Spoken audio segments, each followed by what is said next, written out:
Bonjour à tous, c'est le docteur Walid Mekdem et aujourd'hui on va parler d'acidocétose diabétique. Alors je ne sais pas si vous avez déjà entendu ce mot, en tout cas si ce n'est pas le cas, je vais y venir. Mais voilà, je me suis dit que ce serait quand même intéressant de parler de ça. Pourquoi? Parce que c'est le stade grave aigu du diabète. C'est-à-dire le diabète, vous savez, avec les années, ça amène à des complications, etc. Mais il y a peu de gens qui connaissent finalement la complication aiguë, l'urgence qu'on appelle le 15. Oh là là, qu'est-ce qui se passe? Oui, c'est à cause du diabète, c'est une acidocétose. Bon, vous ne savez pas forcément quand vous appelez que c'est une acidocétose, mais parfois, quand la personne finit aux urgences, qu'on fait les examens, on dit c'était une acidocétose diabétique. Qu'est-ce que c'est? Comment ça arrive? Qu'est-ce que c'est? On va essayer de comprendre.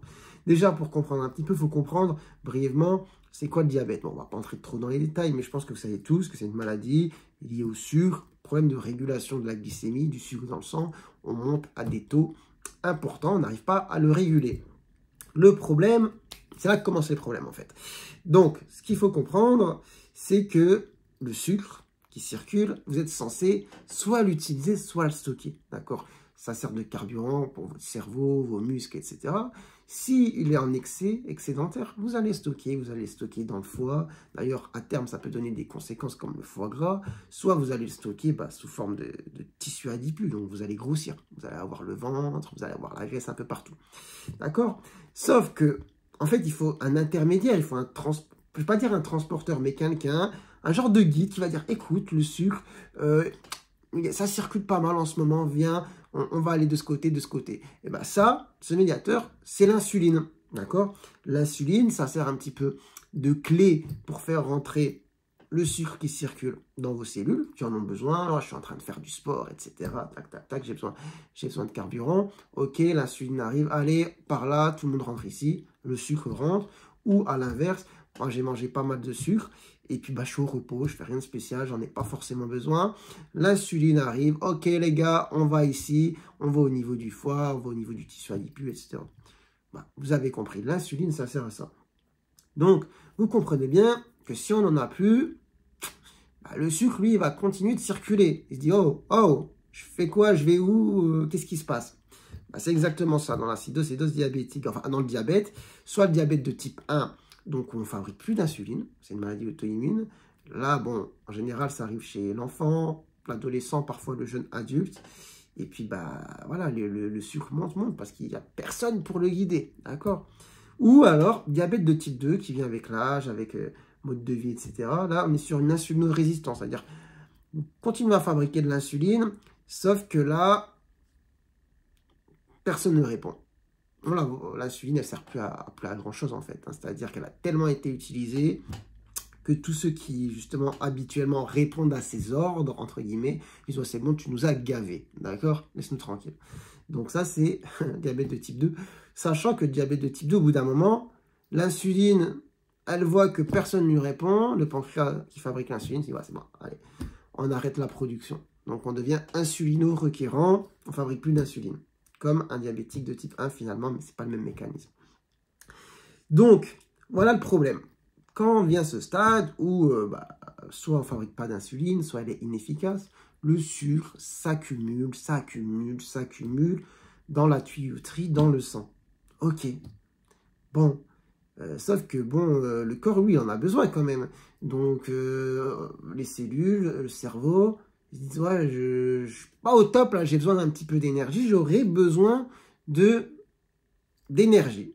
Sauf que le sucre, je ne peux pas l'utiliser. Qu'est-ce que je fais? Du coup, là, il faut trouver vite une alternative, parce que sinon, le cerveau il va se mettre en mode off, et ça risque de ne pas être une bonne chose. Donc, mécanisme de compensation, on va brûler des graisses. On va brûler des graisses et on va fabriquer ce qu'on appelle des corps cétoniques. Là, vous voyez, on introduit le mot cétone, acidocétose. Vous comprenez un petit peu comment ça se passe. Donc, le sucre continue de circuler. Donc, à ce moment-là, si je vous fais un dextro, une prise de sang, wow, je vois 5 grammes, 6 grammes. Ouais, c'est alarmant. Hein. C'est le fait que vraiment, il n'y a pas de régulation. Donc, on circule. À côté de ça, il faut trouver de l'énergie. Le corps compense. Allez, on va brûler de la graisse. Je brûle de la graisse et je fabrique des corps cétoniques. Il y a des mécanismes un petit peu chimiques, je ne vais pas rentrer trop dans les détails. Ces corps cétoniques vont permettre de donner de l'énergie au corps. Ok, le cerveau pourra utiliser ça. Sauf qu'à un taux élevé, justement, de corps cétonique dans le sang, il va y avoir des modifications qui ne sont pas censées durer et qui peuvent être graves. En fait, ça va acidifier le sang. Voilà. Et donc, on va arriver à ce stade d'acidocétose. On est acide à cause de la cétose. Voilà, de cette production en excès de corps cétonique.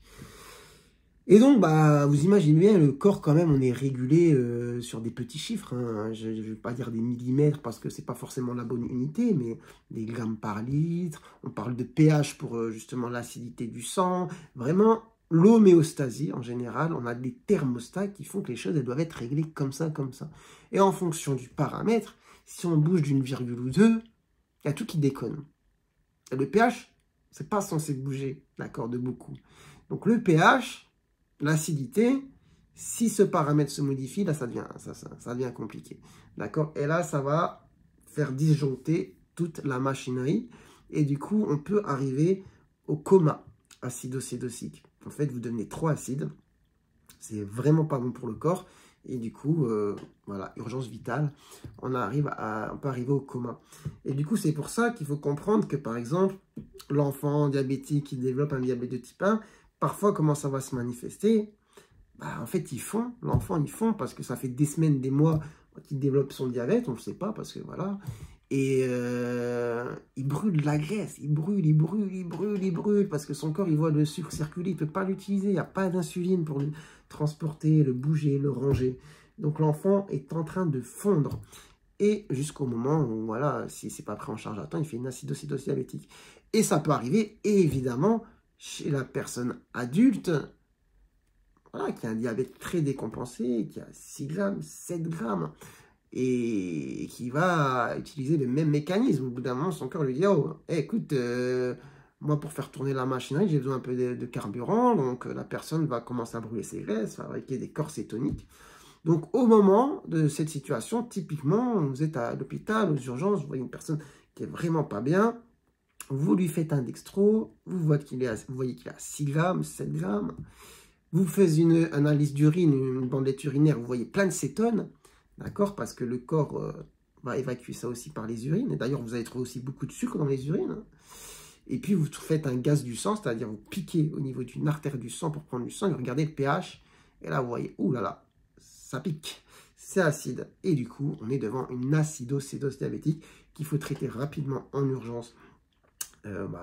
Principalement avec l'insuline. Après, il n'y a pas que ça dans les mesures, on va dire, de réanimation. Mais bon, voilà, il faut faire rentrer le sucre là où il doit rentrer et diminuer justement cette acidité. Voilà. Donc, j'espère vous avoir bien expliqué le phénomène. J'espère que vous aurez compris c'est quoi une acidocétose diabétique, comment ça arrive, comment finalement ça peut se manifester. Sachant que si je devais vous donner un petit peu aussi... une petite chose intéressante à savoir d'un point de vue médical, il faut savoir qu'il y a des mécanismes de compensation de l'acidité. Donc, quand votre corps devient acide, eh bien alors, par exemple, vous pouvez compenser de manière respiratoire. Eh bien, comment vous l'expliquer? Vous allez hyperventiler. Sans faire exprès, hein, c'est votre corps qui demande d'hyperventiler. Pourquoi? Parce qu'en évacuant un maximum de CO2, de gaz carbonique, ça permet de compenser l'acidité du corps. J'ai un souvenir d'un patient, j'étais en soins continus à l'époque, qui était en train d'hyperventiler, mais comme pas possible devant moi. Je vous assure que c'est assez impressionnant, parce que c'est pas volontaire, c'est son corps, c'est son cerveau, enfin, l'intérieur de son corps, c'est thermostats qui lui disent, là, faut évacuer l'acidité, évacue. Voilà. Donc c'est intéressant à savoir. Et après, bon, il y a des mécanismes qui se mettent en place plus lentement. Les reins qui peuvent sécréter beaucoup de bicarbonate, hein, si je ne dis pas de bêtises, qui ont un pouvoir tampon sur l'acidité. Mais on va dire dans l'urgence, c'est surtout de l'acidose respiratoire qui va se mettre en place. Enfin bref, ça c'est vraiment des détails compliqués pour les très motivés qui sont restés jusqu'à la fin de la vidéo et qui veulent des petits bonus croustillants sur le plan médical. En tout cas, j'espère, comme je l'ai dit, que vous aurez appris des choses avec cette vidéo. Si c'est le cas, n'hésitez pas à la liker, à vous abonner à la chaîne si ce n'est pas le cas. C'est intéressant de s'abonner à la chaîne, je pense. Et puis voilà, sur ce, prenez soin de vous, prenez soin de votre santé. Moi, je vous dis à très bientôt, je l'espère, pour de nouvelles vidéos. Allez, ciao, ciao!